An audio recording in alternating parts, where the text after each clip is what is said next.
Hello and welcome. I'm so excited you could join me today with this beautiful conversation between Allie Eagar and myself. This is our newest installment on the Stories for Hope series, and I hope that you'll like and subscribe for more content from me. All right, welcome everybody. I'm so glad that you can join me today for this interview. I want to introduce you the lovely Allie Eagar. She is a wife of Chris. They've been married for 7 years, mother of the sweet little Miss Maeve, who will be 2 this spring. And Allie is somebody that has been a dear friend to me for, goodness, Allie, has it been 4 years?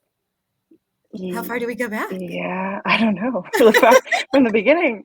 So many years we can't So remember. many 4 or years, 5 I know. years. Beautiful. And so, such a wonderful thing to look back on. We were both in a season of infertility at the time and very closely to one another. We both got pregnant, and it was just such a joy to have our pregnancies together and have you come It meet was. my sweet little rainbow baby when you were pregnant with your sweet little angel. I'm just such a beautiful gift. So, thank you, Allie, for coming on Absolutely. today. Thank you for having me. Yes, of course. So please go ahead, jump right in and tell us your story. Great. So I guess it started when we had first got married. We were like trying, as all couples are. Chris was working in youth ministry. I was working in youth ministry, and we had student loans. We weren't making a lot, and we were like, all right, when should we start our family? When should we try to abstain? Should we try to get pregnant right away? Like, what should we do? And something that we prayerfully considered over the course of our engagement, and after we got married, we're like, you know what? Like, God has everything under control. Let's try. Let's do this. Let's go. So from the beginning, we were really trying to get pregnant. And so a little bit backstory there. So we'd been praying about this for so long, and like, I come from a family of 8 kids. I'm the oldest of 8. Big family. My mom was one of 8. Like, I'm surrounded by these homeschool families that I grew up homeschooled, and they're all like part of like 6, 8, 12 kids, so many kids. So I was always surrounded by the idea of big Catholic families, and I loved that. Never once crossed my mind that we would ever have any issues getting pregnant. And so right before we got married, it was in prayer one day, and I had felt something like the Lord being like, prepare yourself. It's going to take some time. Like, just Mm, prepare yourself. And I was like, okay. So, sort of going into it, I had this like, it's going to be harder for me, and that's okay. Um, so, when we had tried for about 4 months, it just kept nagging me. I'm like, something's wrong. I need to go see a doctor for this. And we're living in Buffalo, New York at the time, and there was a doctor at local hospital, beautiful Catholic doctor, who was familiar with neprotechnology, which um, works with NFP to help women get pregnant, trying to sort out their issues and their hormone imbalances and all that stuff. Works with women with endometriosis and PCOS and all that entails, really. And so normally when you're working with someone who is an neprotechnician or trying to get any sort of fertility treatment at all, you usually have to wait 6 months to a year. I fought my way in at 4 months because I'm like, it's going to take long. I'm not going to wait. I'm going to start now.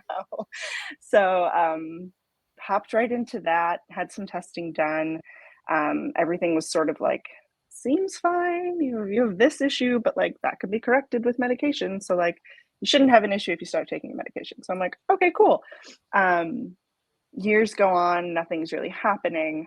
And my husband this is where we sort of meet you guys, the opportunity to move to Cincinnati, Ohio, for a job there. And that's where we met Rita and her family. And in Buffalo, they didn't have any actual like certified neprotechnologist. I was working with a NFP specialist in Buffalo, but again, when you need help with trying to diagnose, it's kind of hard. Like, it sort of stops there, and you need more help sometimes. But there was a wonderful neprotechnician in Cincinnati that I met. And yeah, I guess throughout those years, like, I had testing done, I had surgery, I had millions of medications, I was very medicated. But all good things, all good things. It was something that like I have a lot of like I was diagnosed with endometriosis, I was diagnosed with PCOS, like all of these things where were very helpful because I was able to heal internally as well. Um, so then fast forward to I think it was the beginning of 2020 actually. Yeah, January 2020 when I had surgery to remove endometriosis. And that was sort of like everything else was really working out for me. Like all my levels were looking great. And that was sort of like the last thing where it's like, all right, if it's this, we'll take care of it and then we'll see what happens. Like there's only so much more I could do for you. And, this is sort of where the ball stopped. So I was like, all right, last chance. Like, this is it. Let's hopefully, hopefully I have it. There's answers there's like, it's hard to be diagnosed with something, but it's also like, oh, finally, I'm not crazy. Like, Yeah. there's answers in this. Like, there's something going on. And also in between this, sorry, I'm kind of all over the place. In between this, we had an early miscarriage in May of 2017, so almost a year to when we got married. We got married in June 2016. So that was something where I'm like, I can get pregnant, which is like something that you don't really want to hear, especially from some other people. It's taken me a few years to be like, okay, well, that was a gift because every mother's like desire is to have their children in heaven. Like that's something that our goal is from the beginning. Um, and something that's really beautiful to me that it took me a little while to sort of come to terms with that was like my baby's in heaven and that's where, that's where they're supposed to be and that's okay. It was just something that was like weird. It was like, why did God allow me to get pregnant in that moment and then sort of not allow me to get pregnant for another 3 years, 3.5 years. But sorry if you can hear her screaming in the back. Okay. So yeah, I had the surgery done and I have endometriosis. They removed it all, which is sort of sometimes unusual for that, which is great. And then it was like 7 months of nothing. And it was like 5 months after the surgery where Chris and I are praying. It's in the middle of the pandemic. And we're like, all right, you know what, God? Like, I relinquish all control. I have like nothing left to give you. I have given you everything. I have prayed. I have tried to take control of the situation like the entire 4 years. Like, I've fought hard, but I'm tired. And like, that's all he needed to hear was like, I'm tired. And I got pregnant 2 months later. I stopped all of my medication, all of it. And I know that for some women going through infertility to hear like, I just relaxed or just relax or just, you know, trust God. It's so much easier said than done.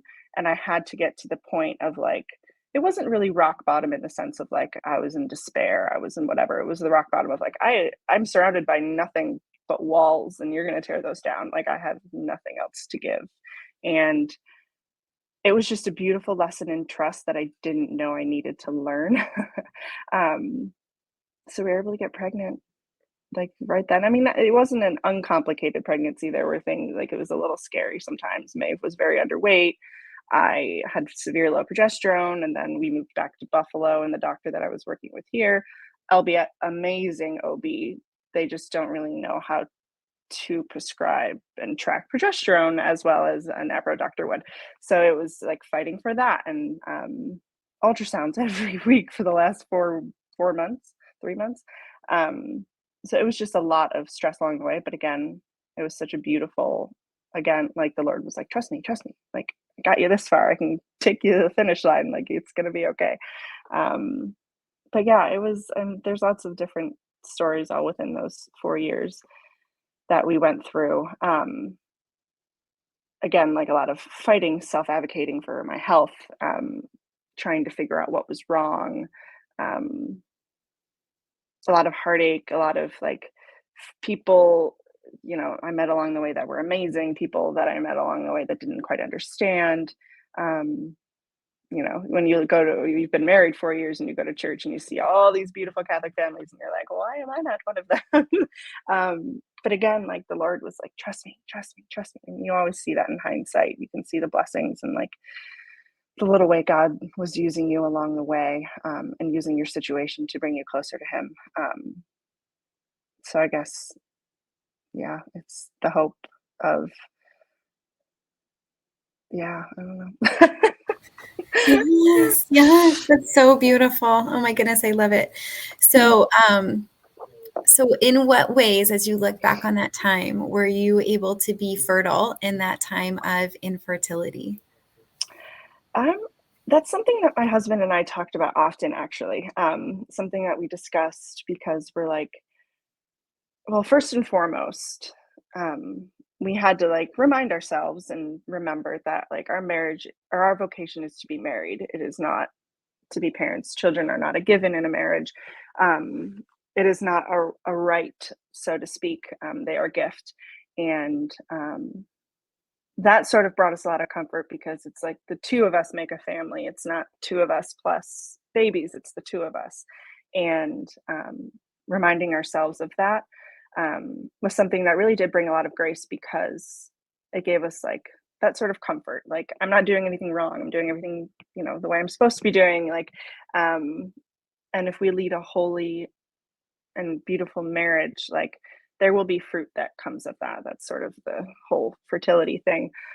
So being fertile in our marriage really, for us, meant sort of helping, trying to help people realize that, first of all, that two does make a family, but also the beauty of a marriage, because you could have 12 kids, but your marriage could be falling apart. Not that that's the case for everybody who has 12 kids at all whatsoever, but like you need to strengthen that first. You need to strengthen you, and you can do that while having kids as well. But for us, I guess we just needed to not do that having kids for a while, to really focus on each other, to really sort of um, trust and lean on each other in those really tough moments. Because like we've had tough moments since, but Chris and I are so much stronger of a family because of what we went through. And that's something like I try to remind friends who are going through a similar thing, like it's you two. You are the fruit of this beautiful covenant that you've made. Like you, like again, children are a gift, and I don't know why God's withholding that gift at the moment. And there are other things that God can bring out of your marriage other than children that can prove to be beautiful and fertile. And um, Chris and I really loved hanging around families when we were going through it. And I know some people don't, um, but we loved being surrounded by that because we could feel the grace from their families as well. And that sort of gave us strength. And it's like, we can do other things. We can do other things, and that's okay. Like, we can lead people to Christ in our own way through, and we weren't perfect at this by any means, but like through showing them what a holy Catholic marriage is supposed to look like, and inviting them into that in a sense of like, we were never ones to um, be sort of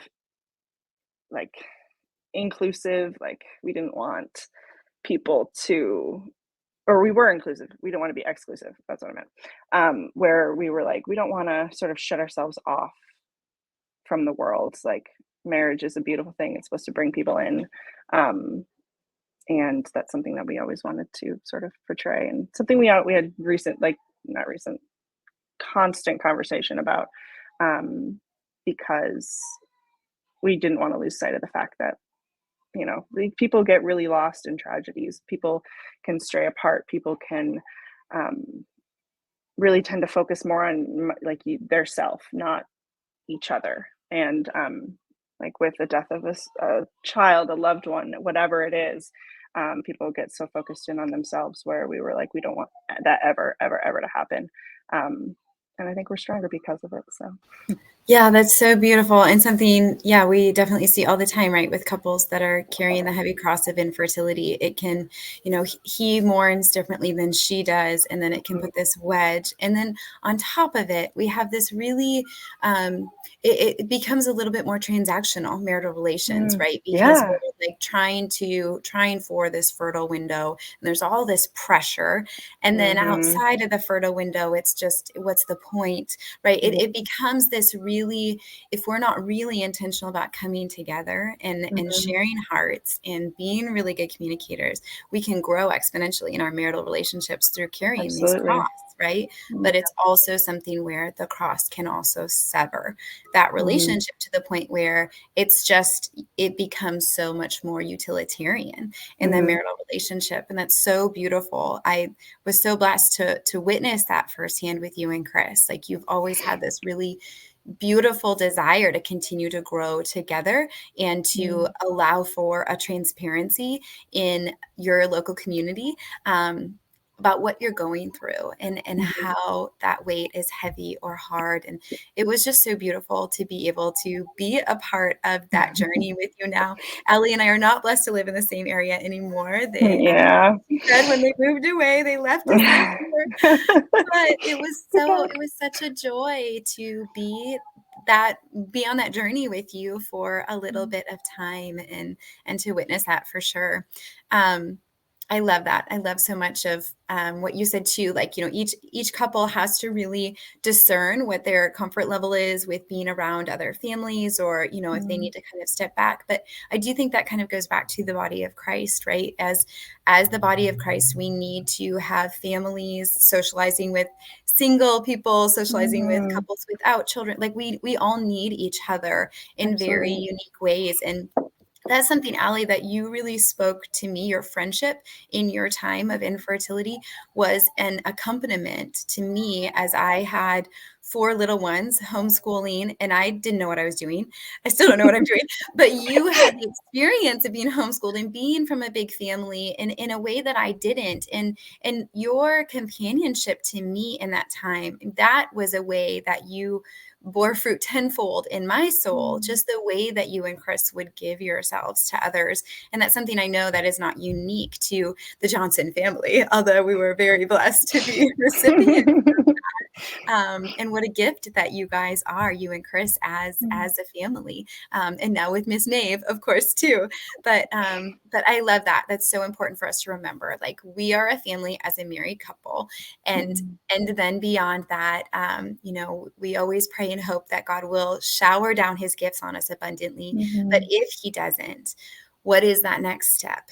And Mm-hmm. how do we move forward in that? Because He's still asking us to grow in that spiritual life, right? He's still asking us Absolutely. to die to self. And I do think there's an element of that spiritual surrender is why Mm. oftentimes we have that happen where we say, okay, I'm laying it all down. I Yeah. give up. There's nothing else I can do. And then He's like, boom, baby. You're like, Yeah. oh, Whoa. well, thank you. Appreciate it. Yes. Yes, yes.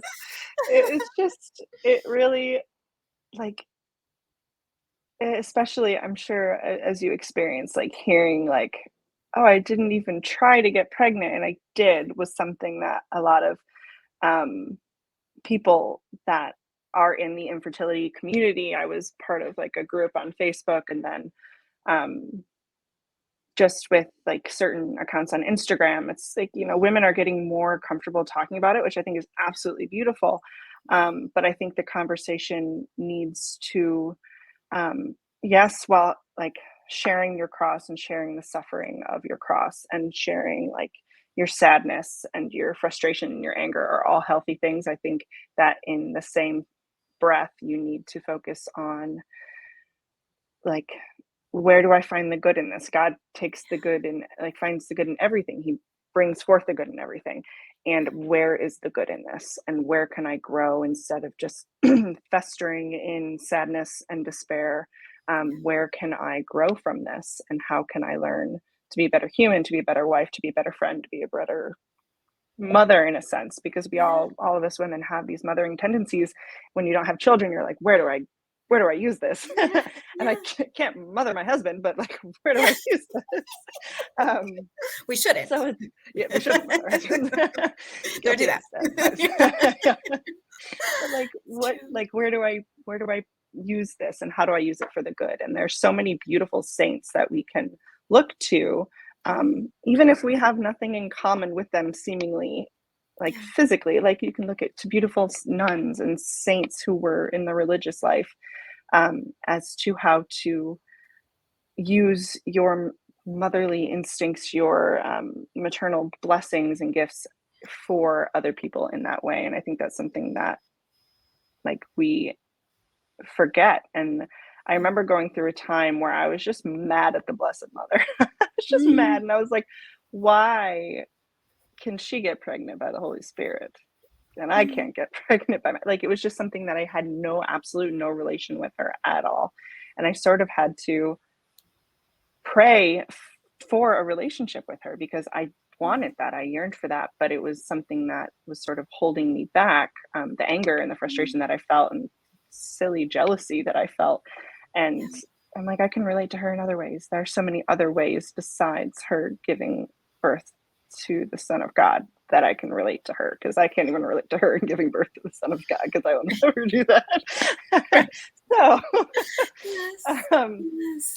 so finding different ways to relate to the saints Mm, and the people around you, I think, is something that really did help me not lose hope.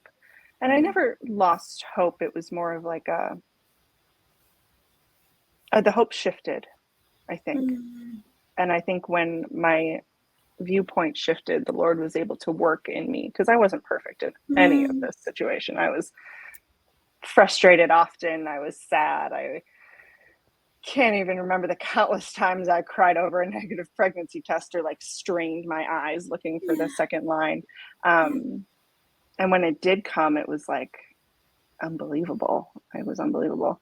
Mm, But I think finding examples, even like insignificant ones, so to say, of um, how to be a woman of God in other mm, ways besides bearing children physically into this world, was something that was really important for me to also learn how to do. And like I said, surrounding myself with a community that one was so receptive to hear the things that we had to say, but also helped you grow in that. Like you getting to know you and Ben and all of the other families that we did was such a gift, because not once were you like, when are you going to have more kids? Like, why are you not pregnant? Why don't you have 10 kids already? Like, it was none of that, where I feel like in some circles you do get that. And that is really hard. We were very, very, very blessed to be a part of like a faith community um,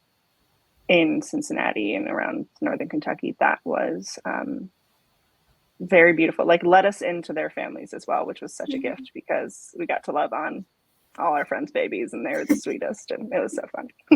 It's so true. Oh my goodness. Thank you so much for this, Allie. So many words of wisdom, and it's so helpful, for others walking through a journey, perhaps a few steps behind us, to see and hear the ways that you've been able to come through that stronger and, a more mature adult, right? Yeah, very true. Um, so thank you so much for sharing your words of wisdom today. We greatly appreciate it. Thank you for having me. It was really lovely just to be able to chat about it, because I haven't really talked about it in a really long time, just because Yeah. sort of when you do get pregnant, you're sort of forced out of the community that you've built for all those years of like, oh, you're pregnant, oh, you have a baby, like whatever. And I pray daily for any woman who ever has to, or family, whoever has to go through this, no matter what stage they are, whether it's secondary, whether it's primary, whether it's just multiple miscarriages, whatever it is. It's something that you never really, I'm sure, as you know, you never really, you don't forget that pain. Yeah. You don't forget it. And it'll always be something near and dear to my heart. And it's something that I know that could happen again with me. I could go through infertility again for another 4 years. I could never have any more children. And that's something that the Lord is giving me peace, and the peace to be in the moment that I'm at without looking too far in the future, which is a blessing as well, because I'm happy where I'm at. I always, I'm open to life. I'm open to whatever, but whatever the Lord has in store for me. But being content where you are, I think, is a blessing as well. Like being happy, like always looking towards the future in a certain sense, but not living in the future. So Yeah, for sure. For sure. Oh, thank you so much, Allie. thank you. I hope you enjoyed this interview. If you would like to hear more stories like this, please like and subscribe my channel for more content from me. Also, if you are looking for next steps in your fertility journey, if you're struggling down this road, please sign up for my ebook, When Is It Time to Break Up with Your Doctor?